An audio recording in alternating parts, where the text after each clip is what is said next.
sehingga roda kehidupan kita bisa berjalan. Dan Allah memang sudah sebutkan dalam kitabnya Al-Quranul Karim, wa in ta'uddu ni'matallahi la tuhsuha. Kalau kalian ingin coba menghitung nikmat Allah, maka kalian tidak akan mampu. Namun Allah dengan kemahamurahannya, saudaraku seiman, memudahkan kita dengan dua susunan kata ini. Alhamdulillah, memuji Allah, semua nikmat tersebut bisa bertahan bahkan ditambahkan.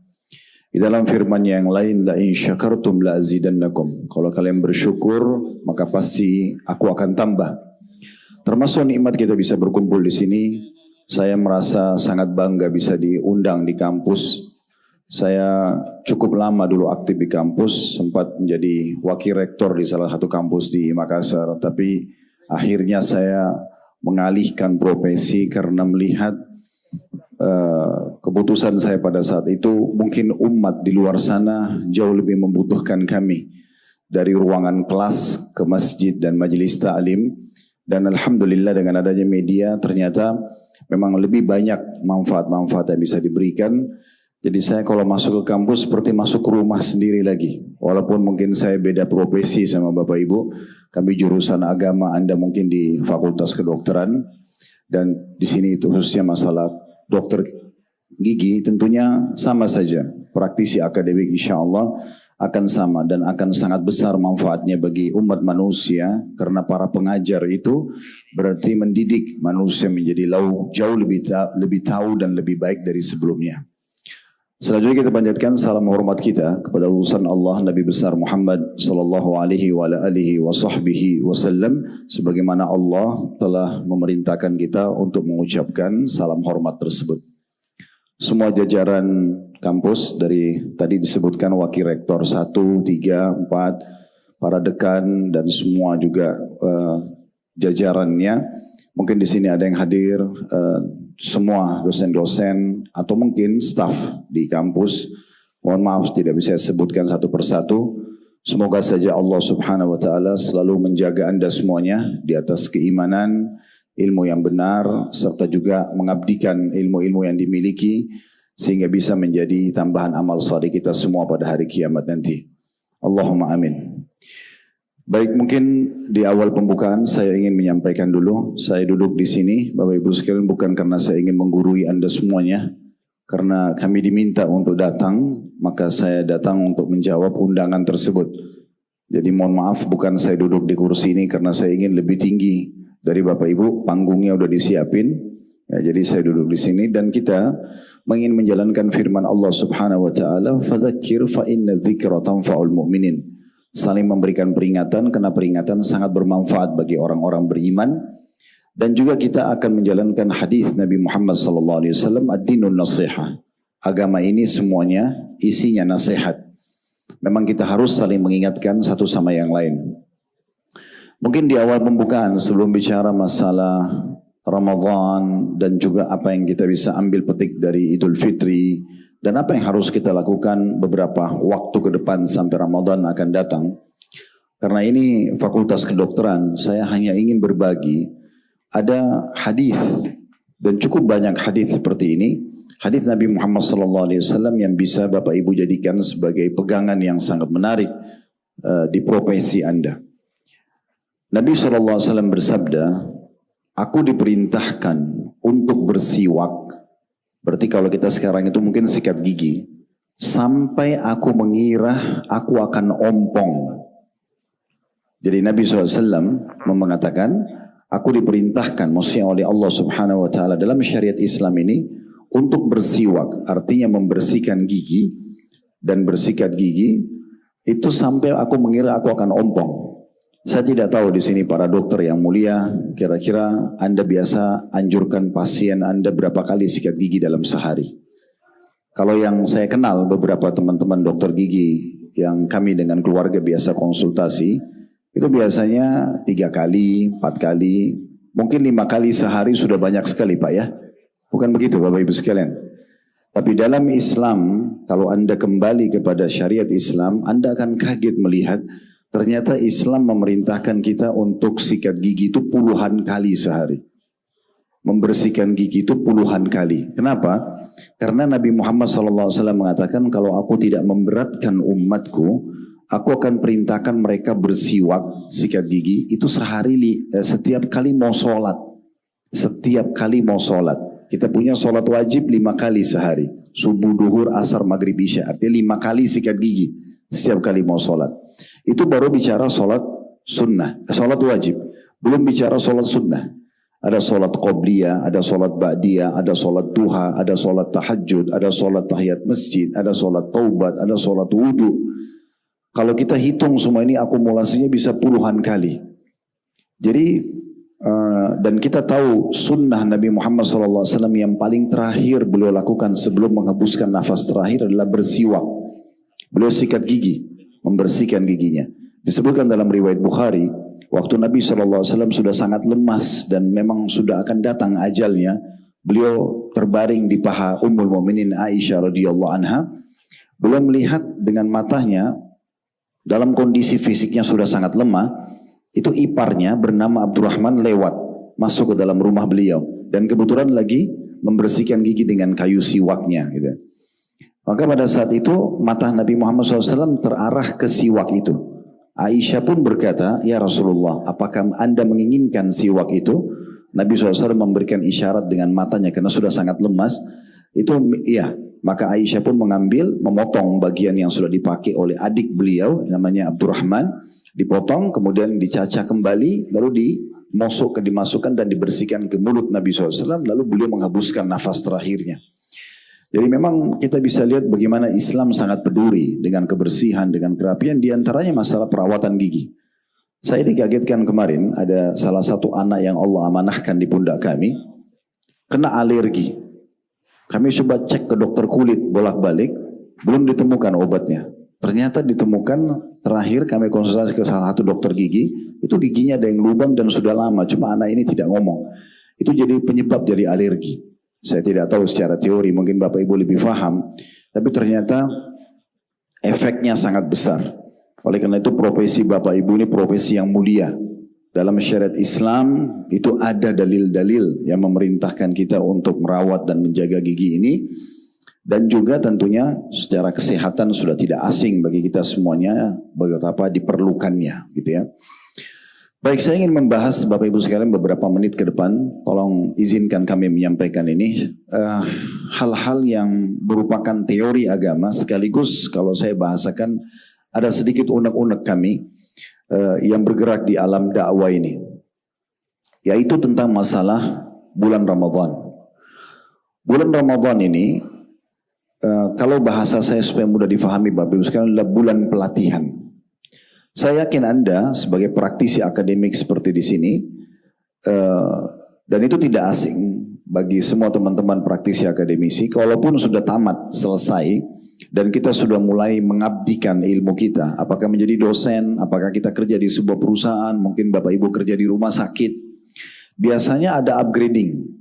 Maksudnya kalau kita sudah, walaupun kita cum laude di bidang kita, biasanya setelah kita terjun ke lapangan, kita akan temukan ada hal-hal yang kita hadapi yang membutuhkan kembali lagi training.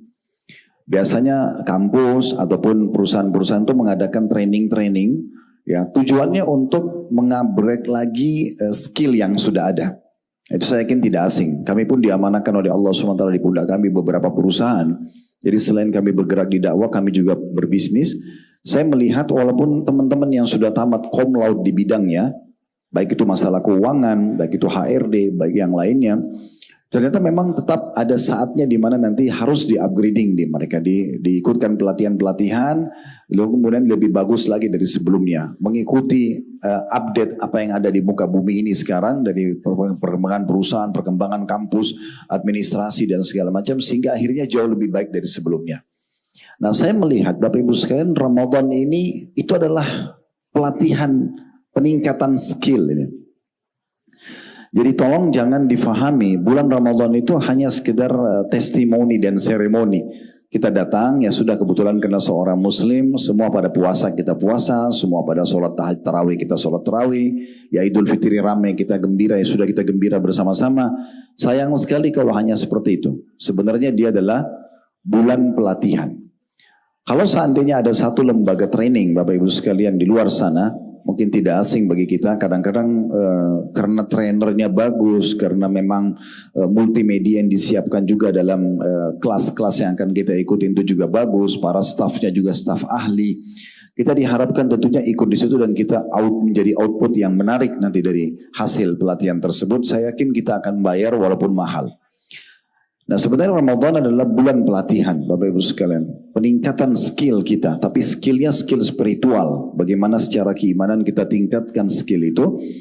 Dan tujuannya agar setelah Idul Fitri seperti ini, Bapak Ibu menerapkan ilmu pelatihan tersebut 11 bulan ke depan. Jadi nanti Ramadan akan datang, kita akan upgrade lagi, ikut lagi pelatihan untuk 11 bulan ke depannya. Begitu seterusnya sampai nanti kita meninggal, bertemu dengan Allah Subhanahu wa taala dalam kondisi iman kita sempurna, ilmu kita sempurna, amal soleh kita sempurna. Kalau orang tidak memahami poin ini, mereka hanya melaluinya begitu saja. Sayang, berapa banyak di antara kaum muslimin pada saat Idul Fitri, seperti sekarang masih suasana Idul Fitri, Masya Allah, lisannya mengatakan Alhamdulillah, bersyukur pada Allah. Tapi bersyukurnya salah tempat Bapak Ibu sekalian. Karena Alhamdulillah yang dia ucapkan karena dia merasa dirinya lepas dari penjara ibadah. Tanda kutip, Alhamdulillah tidak lagi puasa, Alhamdulillah tidak lagi sholat tarawih, tidak perlu baca Quran, tidak perlu berzikir, tidak perlu menjaga hal-hal yang Allah haramkan. Harusnya Alhamdulillahnya itu kalau orang memahami adalah bulan pelatihan dan sangat mahal karena setahun sekali terjadi dan kita tidak tahu apakah tahun-tahun akan datang kita masih hidup atau tidak. Harusnya Alhamdulillahnya adalah Alhamdulillah karena sekarang saya sudah belajar, saya sudah ikut pelatihan, saya siap terapkan ilmunya. Maka sekarang sudah siap untuk puasa. Sayang sekali selama sebulan usus kita sudah dibiasakan terlatih berpuasa, lalu kemudian setelah Ramadan kita tidak lagi puasa-puasa sunnah. Nabi Muhammad SAW bersabda contohnya, siapa yang puasa Ramadan sebulan penuh dan diikuti 6 hari saja dari bulan Syawal, kita sekarang di bulan Syawal, maka pahalanya sama dengan puasa setahun penuh. Bapak Ibu bisa bayangkan kalau Anda puasa 365 hari non-stop, itu repot sekali. Karena setahun penuh kita tidak berhenti puasa. Tapi dalam syariat Islam dimudahkan, Bapak Ibu hanya puasa Ramadan kemarin sebulan penuh, di bulan Syawal ini tambah 6 hari. 6 hari ini tidak harus berurut-urut, tidak harus berurutan, tapi bisa misalnya setiap Senin Kamis, Bapak Ibu niat hari Senin puasa Senin sekaligus puasa Syawal, hari Kamis puasa Kamis sekalian puasa Syawal, begitu seterusnya sampai 6 hari. Maka pahalanya sama dengan 365 hari berpuasa. Kalau kita rasionalkan, kalau ada di satu perusahaan misalnya, seseorang itu atau pegawai di perusahaan itu dikatakan oleh pemilik perusahaan, ownernya atau dirutnya, siapa di antara pegawai yang bekerja full bulan Januari, sebulan penuh, dia lembur 6 hari di bulan Februari saja. Jadi istilahnya kerja cuma 5 pekan saja. Kami akan kasih payrollnya, salary-nya itu setahun penuh. Saya yakin semua staf akan berlumba-lumba untuk bagaimana caranya bisa mengejar 6 hari di bulan Februari tadi yang lemburan. Karena sebulan Januari sama 6 hari di bulan Februari, 5 pekan saja atau 6 pekan bekerja, maka gajinya 1 tahun. Nah begitulah ibaratnya orang puasa Syawal misalnya. Ada juga puasa Senin Kamis yang Bapak Ibu bisa laksanakan. Oh puasa itu sehat. Di masa kita sekarang sudah tidak asing dengan pelatihan-pelatihan untuk diet, untuk sehat ya. Dengan berbagai macam istilah, ada yang sekian belas jam puasa, ada yang bahkan sampai puluhan jam berpuasa. Semua itu teman-teman kita sudah dilatih dalam Islam untuk terbiasa puasa. Dalam 1 pekan ada 7 hari kita dianjurkan puasa Senin dan Kamis. Lowongkan 2 hari itu untuk agama Allah, untuk diri kita, dan sisanya 5 hari bisa kita pakai untuk aktivitas yang lainnya.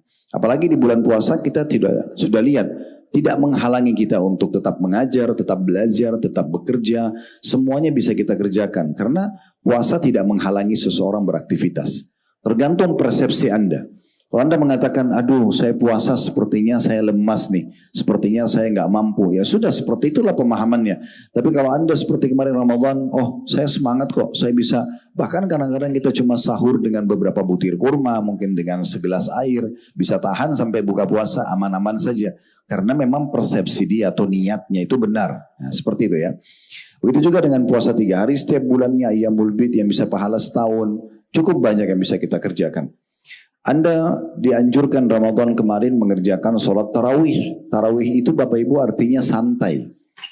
Dia sholat malam. Jadi tarawih, sholat tarawih, ya, sholat qiyam Ramadan, sholat tahajud, sholat qiyamul lail sama saja. Itu beda-beda istilah, tapi sama-sama sholat malam. Bedanya di bulan Ramadan, Bapak Ibu dimudahkan oleh Allah, dikerjakan setelah sholat ba'diyah isya. Habis sholat ba'diyah isya, udah bisa sholat tarawih, sholat malam. Untuk apa manfaatnya? Agar si muslim ini, mungkin selama 11 bulan yang lalu, dia tidak pernah sholat tahajud. Sekarang, minimal setahun sekali di buku amalnya dicatat dia pernah sholat malam. Harusnya kita terapkan setelah Ramadan. Kalau teman-teman ada yang bilang misalnya, Ustadz, itu kan di Ramadan kita bisa kerjakan setelah sholat ba'diyah isya langsung. Lebih mudah, kami masih fresh, belum ngantuk dan segala macam. Nanti kan kalau selepas Ramadan kayak sekarang sholat tahajudnya justru menjelang subuh. Maka kami jawab iya, Anda juga selama sebulan penuh telah dilatih bangun makan sahur. Umumnya kalau saya tanya jemaah di pengajian, Bapak Ibu kira-kira bangun sahur jam berapa? Teman-teman biasa menjawab 1 jam sebelum subuh, 40 menit sebelum subuh. Oke, itu waktu sholat tahajud sebenarnya. Sholat tahajud yang paling afdal itu menjelang subuh. Karena kata Nabi Muhammad SAW, kalau tertinggal sepertiga malam, Allah Azza wa Jal turun ke langit bumi lalu bertanya kepada para malaikat, apakah ada hamba-hambaku yang punya hajat saya penuhi? Apakah ada yang minta tolong saya tolong? Apakah ada yang beristighfar atau memohon maaf saya maafkan? Sebulan penuh kita dibiasakan itu. Sebulan penuh kita dibiasakan, Bapak Ibu sekalian, kita bisa rasakan kemarin bagaimana selama puasa kita khawatir sekali jangan sampai kita kerjakan hal-hal yang membatalkan puasa kita. Betul-betul terrem dari pelanggaran-pelanggaran agama. Dan ini kita perlu garis bawah ya, apa yang agama perintahkan Bapak Ibu sekalian, agama Islam perintahkan, yang Allah SWT perintahkan semuanya baik. Apa yang dilarang semuanya buruk. Saya kasih contoh-contoh. Bukankah Islam mengajarkan kita jujur, amanah, tanggung jawab, bakti sama orang tua, membantu orang susah, menjenguk orang sakit, memaafkan orang lain. Semua itu kan perbuatan-perbuatan yang baik. Islam memerintahkan itu. Dan yang dilarang, menggunjing, memfitnah, mencuri, memukul, mengganggu, membunuh. Artinya kalau Anda coba memasukkan diri Anda ke satu zona agama, zona keamanan agama, ini perintah agama, Anda akan menjadi orang yang sempurna. Jadi jangan Anda anggap agama ini sebagai sebuah beban, tapi dia sebuah panduan hidup yang sempurna.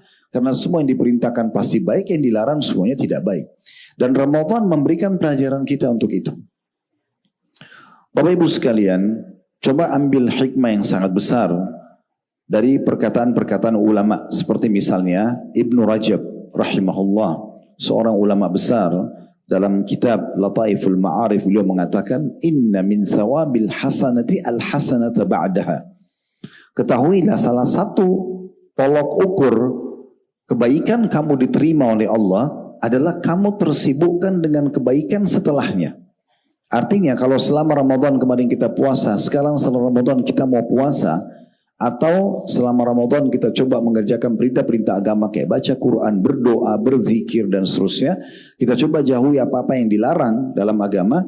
Dan setelah Ramadan kita juga mau terapkan, berarti menandakan amal kita yang Ramadan diterima. Itu tanda-tandanya. Ya. Contoh kalau kita kerja di satu perusahaan atau Anda di instansi pendidikan seperti ini, kalau seorang pegawai itu atau seorang pejabat sudah sampai kepada satu prestasi, yang benar dan bijak adalah dia mengejar prestasi setelahnya. Dan dia menjaga kualitasnya. Harusnya kan begitu. Dan sangat konyol, maaf bahasa saya ini, kalau ada orang sudah sampai pada jabatan tertentu atau prestasi tertentu, lalu kemudian dia stop di situ, atau bahkan dia menurunkan kualitasnya. Pasti akan merusak namanya, juga menjatuhkan martabatnya. Maka seperti itu Ramadan. Harusnya kita sudah sampai pada satu level tertentu. Kalau kita kasih angka 1 sampai 10. Misal Ramadan Anda sudah sampai di level 7. Sekarang setelah Ramadan Anda turunkan lagi diri Anda ke level 3. Ini sayang sekali.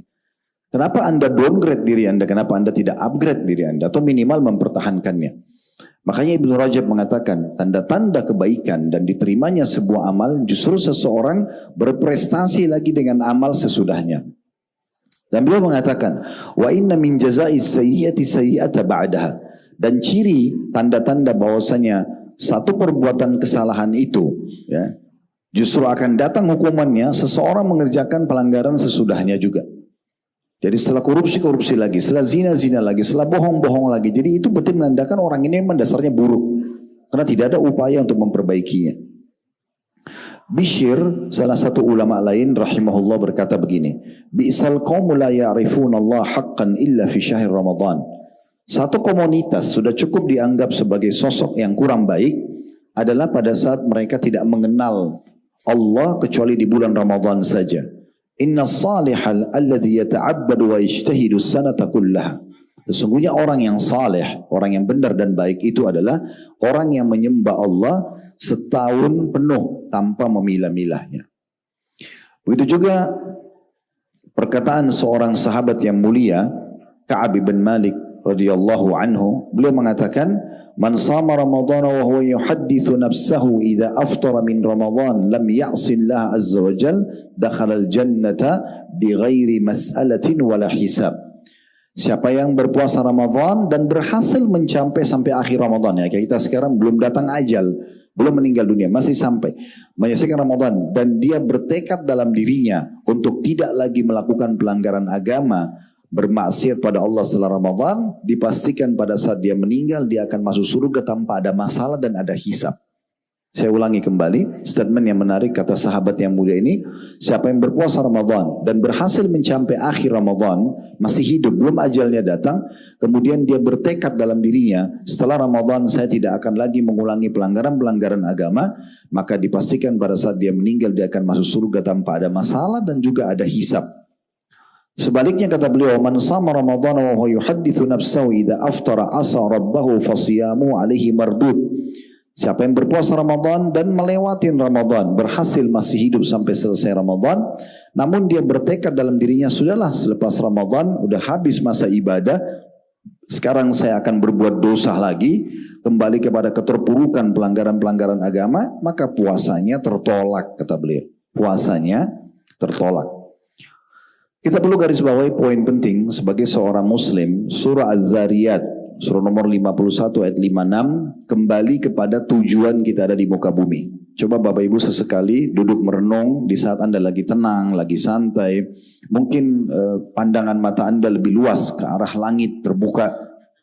Mungkin di pinggir pantai merenung. Coba renung kira-kira apa tujuannya saya ada di muka bumi ini. Kenapa saya ada di sini? Kenapa saya diberikan dua mata ini, kemudian fasilitas dua kuping, gigi dengan berbagai macam fungsi-fungsinya, jari jemari, jantung, liver dan segala macam lah. Dan kenapa ini semua ada fenomena ini? Coba renungi sesekali Bapak Ibu sekalian. Kalau Anda kembali kepada agama, Anda akan dapat jawabannya. Surah Az-Zariyat ayat 56 Allah mengatakan, "Wa ma khalaqtul jinna wal insa illa liya'budun." Aku tidak ciptakan, kata Allah, jin dan manusia kecuali memang untuk beribadah kepadaku. Jawaban dari ayat ini Bapak Ibu sekalian maknanya adalah memang kita hidup di muka bumi ini untuk sholat, untuk puasa, untuk zikir, untuk berdoa, untuk belajar, untuk bakti sama orang tua, jenguk orang sakit, bantu orang susah. Memang untuk itu kita diciptakan. Makan, minum, tidur, mandi, olahraga ini pernak-pernik kehidupan. Jangan dibalik. Pernak-pernik dijadikan tujuan utama. Ya, kemudian justru tujuan utama yang kita diciptakan oleh Allah untuk mengabdi kepada Allah lalu kita singkirkan. Ini sayang sekali. Jangan karena harus meeting lalu kemudian kita tinggalkan sholat. Jangan hanya karena ya sesuatu yang berhubungan dengan masalah dunia kita tinggalkan akhirat kita. Nah ini harus kita fahami baik-baik. Ini real ya, agama yang mengajarkan kepada kita memang tujuan utama kita untuk itu. Dan kita diperintahkan beribadah kepada Allah bukan musiman Bapak Ibu sekalian. Tapi setiap saat kita selalu beribadah. Allah berfirman dalam Al-Quran, "Wa'bud rabbaka hatta ya'tiyakal yaqin." Dalam surah Al-Hijr ayat 99. Dan sembahlah Tuhanmu hai Muhammad dan ajak semua umatmu sampai datang kepadamu kematian. Ya. Jadi kita memang harus Bapak Ibu sekalian memahami masalah ini. Ada satu ciri ahli surga disebutkan dalam Al-Quran. Dalam surah Al-Mu'minun ayat 60. Surah nomor 23 dalam Al-Quran. Allah mengatakan walladzina yu'tawna ma ataw wa qulubuhum wajilatun annahum ila rabbihim raji'un. Salah satu ciri ahli surga adalah mereka orang-orang yang memberikan apa yang telah mereka berikan dengan hati penuh rasa takut dan khawatir karena mereka akan bertemu dengan Tuhan mereka. Ayat ini masih butuh penjelasan karena masih global kalau kita baca terjemahan letter-letternya.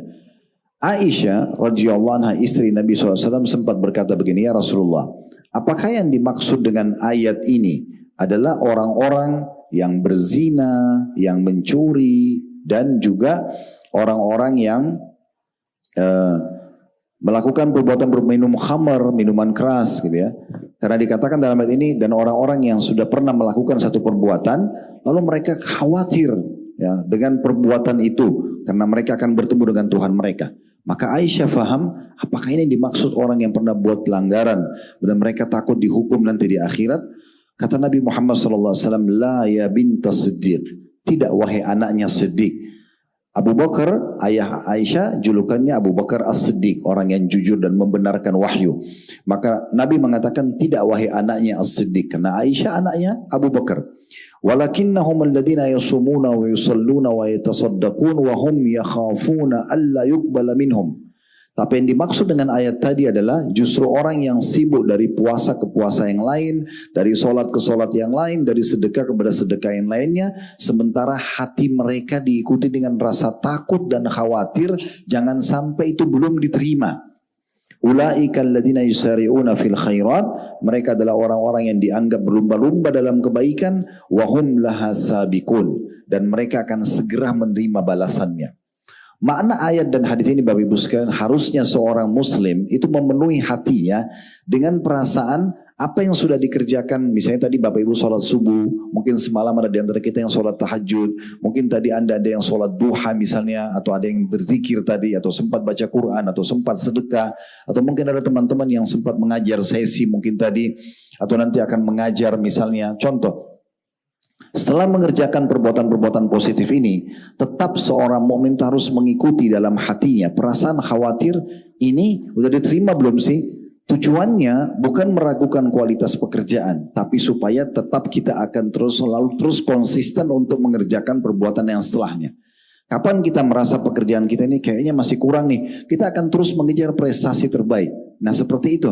Kalau kapan kita selalu merasa sudahlah, saya sudah jadi dosen terbaik, saya sudah berikan yang terbaik, maka kita tidak akan pernah meningkatkan skill kita.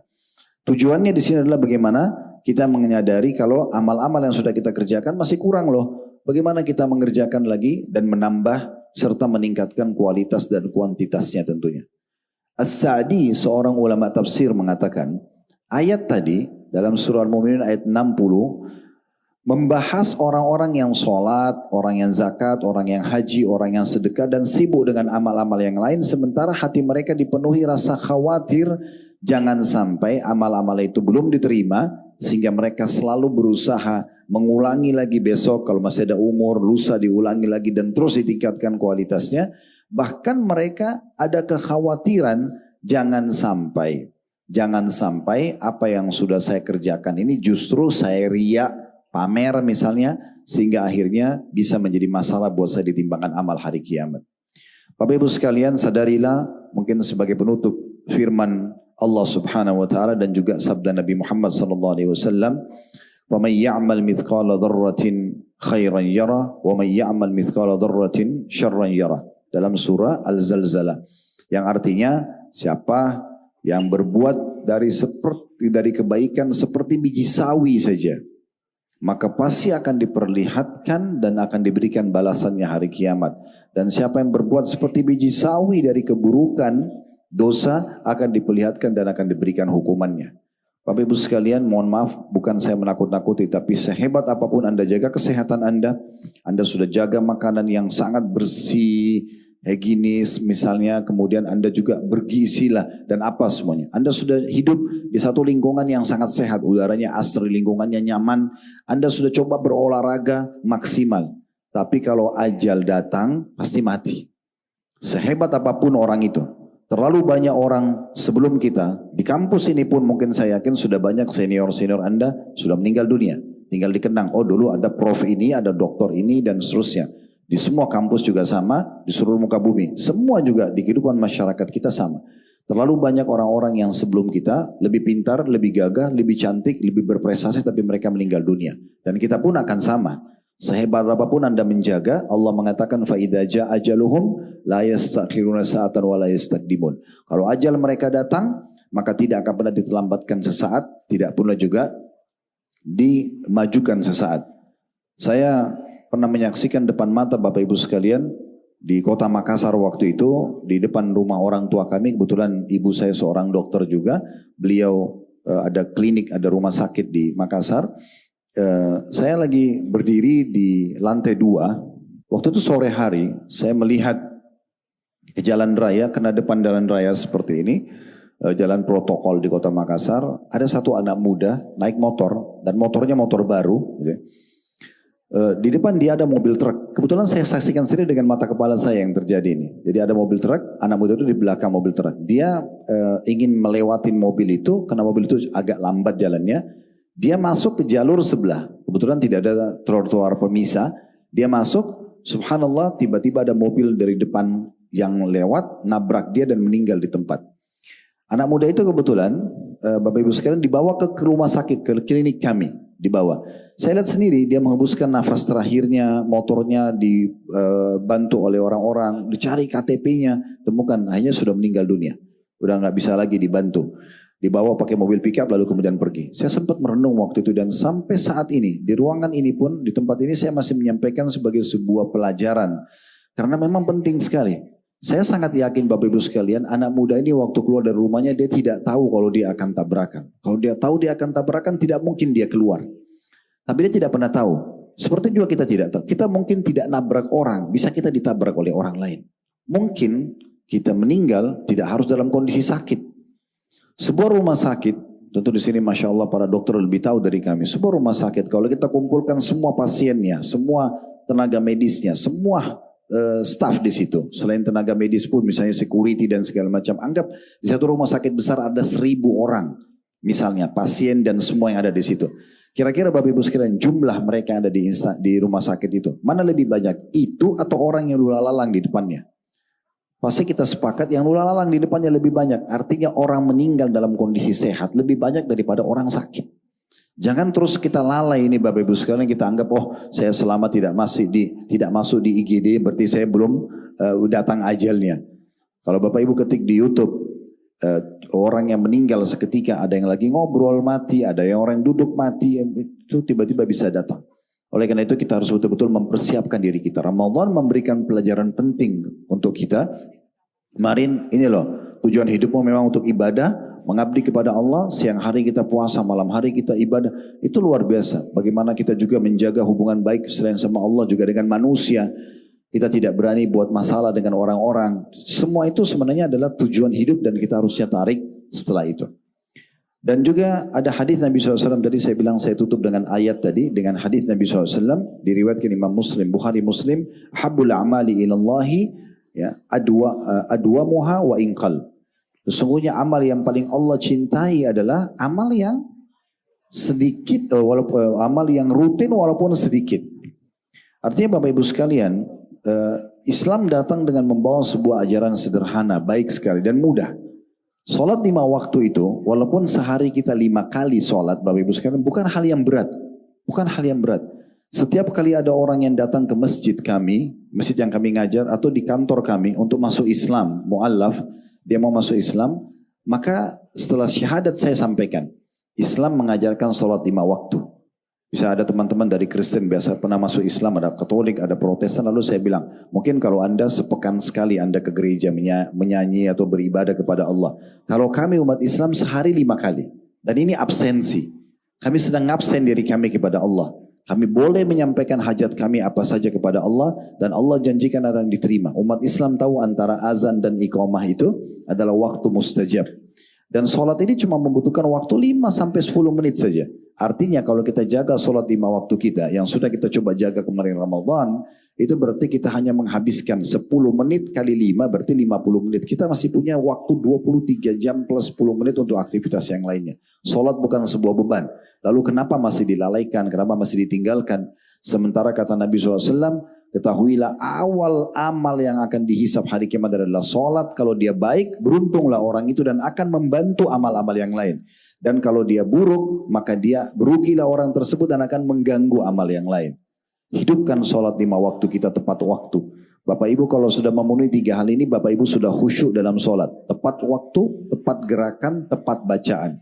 Coba perbaikin kualitasnya, mumpung selepas Ramadan. Ya.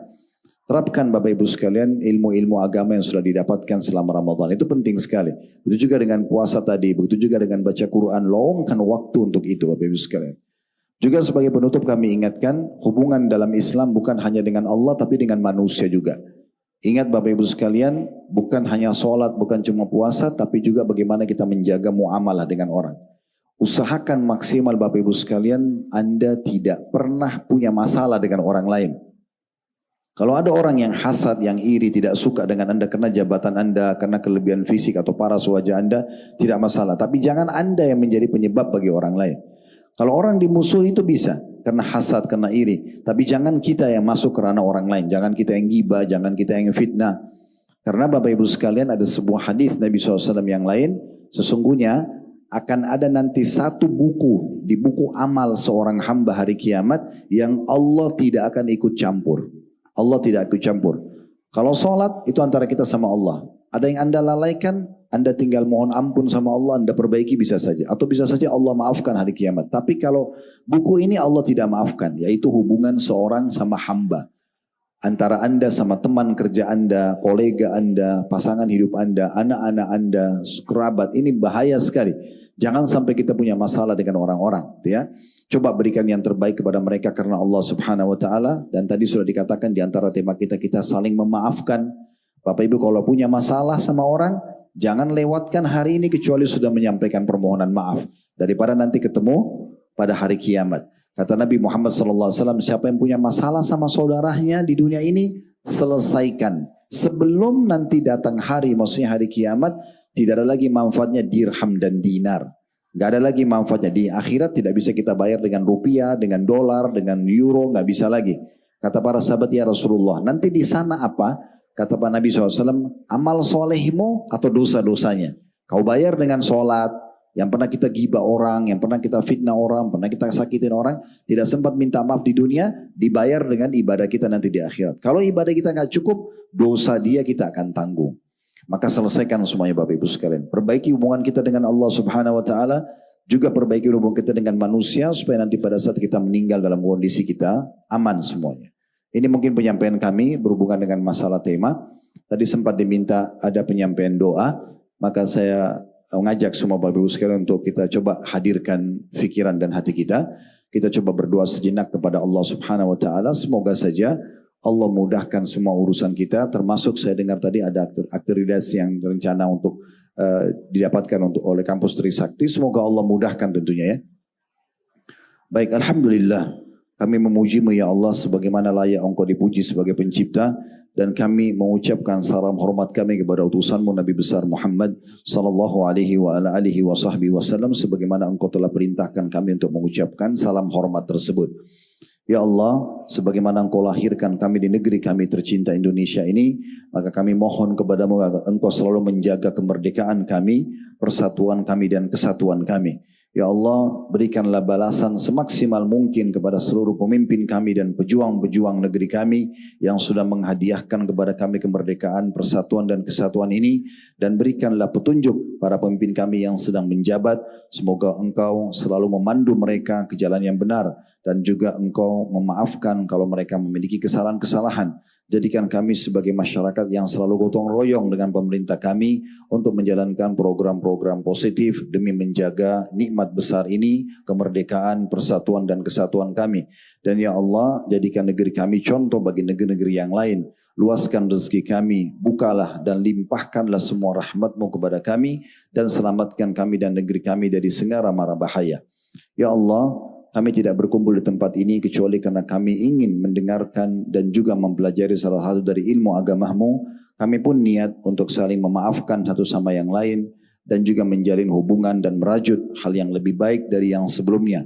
Maka terimalah seluruh amal-amal dan niat kami ini menjadi tambahan amal soleh pada hari kiamat. Serta terimalah seluruh amal-amal soleh yang pernah kami kerjakan, yang sedang kami kerjakan, yang akan kami kerjakan sampai menjelang ajal datang nanti, tentunya dengan balasan yang sempurna. Dan ya Allah, maafkanlah dosa-dosa kami, kedua orang tua kami, seluruh kerabat kami, seluruh guru-guru kami, murid-murid kami, dan siapapun yang mencintai kami karena Engkau ya Allah, dan kami mencintainya juga karena Engkau ya Allah, serta seluruh muslimin dan muslimat, mukminin dan mukminat yang hidup dan juga yang sudah meninggal.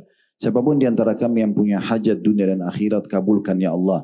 Siapapun di antara kami yang masih sakit, maka sembuhkan. Siapapun di antara kami yang memiliki permasalahan apapun, maka selesaikanlah ya Allah. Ya Allah, kami tidak lupa mendoakan saudara kami di Palestina yang sedang tertindas. Semoga Engkau berikan kepada mereka kemerdekaan sebagaimana Engkau berikan kepada kami. Ya Allah, ikhlaskan niat mereka, terima para syuhada mereka, muliakan Islam di tangan mereka dan tangan kami semua, dan ikut sertakan kami bersama mereka di pahala, baik dengan doa, dengan harta juga dengan doa kami. Dan ya Allah, sebagaimana Engkau satukan kami dalam majlis ilmu ini, maka satukan juga kami di surga Firdausmu kelak tanpa hisab. Rabbana atina fid dunya hasanah wa fil akhirati hasanatan wa qina adzabannar wa adkhilnal jannata ma'al abrar ya azizu ya ghafar ya rabbal alamin wa sallallahu ala nabiyyina wa habibina Muhammadin wa alihi wa sahbihi wa sallam wa akhiru da'wana alhamdulillahi rabbil alamin. Mungkin demikian Bapak Ibu sekalian. Kalau ada yang benar silakan diambil dan diamalkan, pasti dari Allah. Kalau ada salah dari saya mohon dimaafkan. Mungkin ada tutur kata yang kurang nyaman atau mungkin kurang tepat, maka saya mohon maaf dan saya beristighfar kepada Allah Subhanahu wa taala. Subhanakallahumma bihamdika asyhadu an la ilaha illa anta